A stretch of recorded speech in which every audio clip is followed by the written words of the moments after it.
नमस्कार, मैं हूं महेंद्र अवस्थी और आप देख रहे हैं नवरंग न्यूज इंडिया। अब एक नजर आज की सुर्खियों पर। ढिगावड़ा में इलेक्ट्रिक रेल लाइन का उद्घाटन। रेल मंत्री पीयूष गोयल ने कहा, कांग्रेस सरकार में राजस्थान रेलवे के विकास में अछूता रहा। कार्तिक मास के समापन पर जगन्नाथ मंदिर में सजाई 56 भोग की झांकी। बीजेपी विधायक किरण माहेश्वरी कोरोना से हारी जंग, अस्पताल में निधन। नगर पालिका चुनाव में अपनी जीत को फतेह करने में जुटे प्रत्याशी। आपके गांव व शहर की खबरों को देखने के लिए चैनल को लाइक, शेयर व सब्सक्राइब करें। आप देख रहे हैं नवरंग न्यूज इंडिया। अब समाचार विस्तार से। रेल मंत्री पीयूष गोयल ने अलवर जिले के ढिगावड़ा रेलवे स्टेशन पर 34 किलोमीटर लंबे ढिगावड़ा बांदीकुई रेलवे ट्रैक का उद्घाटन किया। इस दौरान रेल मंत्री ने कहा कि 2009 से 2014 के बीच राजस्थान में रेल लाइनों का इलेक्ट्रिफिकेशन शून्य रहा, जबकि मोदी सरकार के कार्यकाल में 2014 के बाद से अब तक 1433 किलोमीटर रेल लाइनों का इलेक्ट्रिफिकेशन हो चुका है। एक तरह से कांग्रेस के समय में राजस्थान रेलवे के विकास में अछूता रहा। उन्होंने कहा कि अब दिल्ली से अजमेर तक 100% रेल लाइनों का विद्युतीकरण हो चुका है। अब इस रूट पर डीजल वाली गाड़ियां नहीं चलेंगी। और आपको भाइयों बहनों जान के खुशी होगी कि कहां 2009 से 14 के बीच शून्य राजस्थान में विद्युतीकरण हुआ था और 2014 के बाद हम 1433 किलोमीटर विद्युतीकरण पहुंच चुके हैं राजस्थान में। अभी 1433 किलोमीटर 9 से 14 के बीच कहाँ शून्य हुआ था। 14 से 19 के बीच हर वर्ष भाइयों बहनों हर वर्ष लगभग 240 किलोमीटर का विद्युतीकरण सिर्फ और सिर्फ राजस्थान में। रेवाड़ी से अजमेर तक जाने वाली जो रूट है, अलवर से होते हुए जो जाती है, जयपुर अलवर होते हुए रेवाड़ी से अजमेर तक 100% रूट अब विद्युतीकरण हो चुका है। पूरी तरीके से गाड़ियां अब इलेक्ट्रिक लाइन पे चलेंगी। आपके क्षेत्र में डीजल की गाड़ियां बंद करके हम आपके क्षेत्र के प्रदूषण को पूरी तरीके से रेल विभाग से शून्य करें। साथ ही साथ कम समय, तेज गति, प्रदूषण मुक्त और चौथा लाभ विदेश से आने वाला तेल जो डीजल की गाड़ियां चलाता था उसके बदले आत्मनिर्भर भारत में बनी हुई खुद की बिजली से ट्रेन चलेंगी, रेलगाड़ियां चलेंगी। 2014 से 20 के बीच प्रतिवर्ष का जब हम निवेश देखते हैं तो वो लगभग 4 गुना से भी ज्यादा 2800 करोड़ रुपए प्रतिवर्ष राजस्थान के और राजस्थान से गुजरने वाले प्रोजेक्ट्स पे रेलवे ने निवेश किया है। अभी अभी मेरे भाई बता रहे थे कि मैं चिंता करूं कुछ रोड अंडरपास, सबवे वगैरह की, तो मैं आपको उसकी भी जानकारी दूंगा, आप हैरान हो जाएंगे। 2009 से 14 के बीच जो रोड अंडरपास होते हैं वो 65 अंडरपास 9 से 14 के बीच 5 वर्ष में राजस्थान में 65 अंडरपास बने।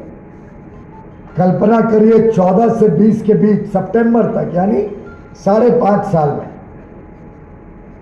कल्पना करिए कितने बने होंगे। 378। कहा 5 साल में 65, कहा 5 साल में 378, यानी कितने गुने हो गए? 6 गुना। कई जगह पे हम फ्लाईओवर भी बनाते हैं, रोड ओवरब्रिज। 9 से 14 के बीच 5 साल में कोई सोच सकता है कि पूरे राजस्थान में, इतने बड़े प्रदेश में मात्र 4 रोड ओवरब्रिज बने, सिर्फ 4। 14 से 20 के बीच सितंबर तक 30 यानी 7.5 गुना। आज देश में लगभग 400 जगहों पे, 400 रेलवे स्टेशन पे कुल्हड़ में ही चाय बिकती है। और आगे चल के हमारी योजना है कि देश राजस्थान के राजसमंद से भारतीय जनता पार्टी विधायक किरण माहेश्वरी का निधन हो गया। हाल ही में वे कोरोना पॉजिटिव हुई थी। इसके बाद इनका इलाज हरियाणा के गुरुग्राम में स्थित मेदांता हॉस्पिटल में चल रहा था। बीजेपी विधायक किरण नगर निगम चुनाव के दौरान पॉजिटिव हुई थी। देश में कोरोना से मौत का आंकड़ा बढ़ता जा रहा है। किरण माहेश्वरी राजस्थान की दूसरी विधायक है जिनकी मौत कोरोना की वजह से हुई। आपको बता दें कि वर्ष 1985 में राम जन्मभूमि का प्रश्न प्रत्येक राष्ट्रवादी भारतीय के मन को व्यथित कर रहा था। विश्व हिंदू परिषद की गंगा जल यात्रा में देश में जागृति का ज्वार ला दिया था। 24 वर्ष की आयु में किरण ने गंगा जल यात्रा से अपने लोक जीवन में पहला कदम रखा। राजनीतिक घटनाक्रम 2006 में उन्हें महिला मोर्चा की राष्ट्रीय अध्यक्ष नियुक्त किया गया। 22 दिसंबर 2008 को उन्होंने सांसद पद से इस्तीफा दे दिया। उन्होंने राजस्थान विधानसभा चुनाव में चुनाव लड़ा और राजसमंद निर्वाचन क्षेत्र से विधायक चुने गए। 2011 में उन्हें बीजेपी के राष्ट्रीय महासचिव के रूप में नामांकित किया गया। 2013 में उन्होंने राजसमंद विधानसभा सीट से विधानसभा चुनाव लड़ा और 30,000 से अधिक वोटों के अंतर से जीत हासिल की। 11 दिसंबर को होने वाले नगर पालिका चुनाव में 35 वार्डों में पार्षद पद फतेह करने को लेकर प्रत्याशी जुट गए हैं। नगर पालिका में भाजपा व कांग्रेस के प्रत्याशी की घोषणा होने के बाद सभी उम्मीदवारों ने रात दिन एक कर दिए हैं। उधर भाजपा व कांग्रेस से बागी वहीं निर्दलीय प्रत्याशियों ने भी अपने पक्ष में ताकत झोंक दी है। ऐसे जागरूक मतदाता भी सभी को अपना आशीर्वाद प्रदान करने में पीछे नहीं हैं।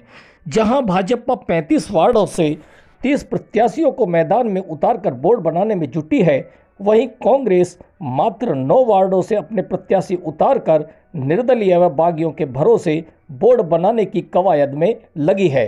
दोनों ही पार्टियों की बैतरणी निर्दलीय व बागियों पर टिकी है। वैसे तो राजगढ़ में नगर पालिका में भाजपा का ही बोर्ड बनता आया है, लेकिन देखना होगा कि अब की बार कांग्रेस क्या गुल खिलाती है। पूर्व पार्षद भी अपने कार्यकाल को लेकर जीत का दावा कर रहे हैं। वहीं अनेक पूर्व पार्षद भी टिकट नहीं मिलने पर दूसरे वार्डों से चुनाव लड़ अपना भाग्य आजमा रहे हैं। मेगा हाईवे स्थित गोट की चौकी के समीप ट्रेलर व बोलेरो की भिड़ंत में बोलेरो में सवार दिल्ली पुलिस में कार्यरत कांस्टेबल राजकुमार गुजर की मौके पर मौत हो गई।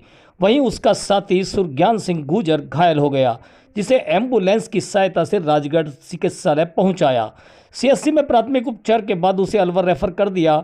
इस संबंध में नागवास बसवा निवासी रामदयाल गुजर ने रिपोर्ट पेश कर बताया कि उसका भतीजा राजकुमार व उसका साला सुरज्ञान सिंह दिल्ली से बोलेरो से अपने गांव आ रहे थे। गोट की चौकी के समीप एक ट्रेलर ने तेज गति व लापरवाही से चलाकर बोलेरो को टक्कर मार दी, जिससे राजकुमार गुजर की मौके पर मौत हो गई। वहीं उसका साला गंभीर रूप से घायल हो गया। आज की खबरों में इतना ही। नई अपडेट के लिए चैनल को लाइक, शेयर और सब्सक्राइब करें।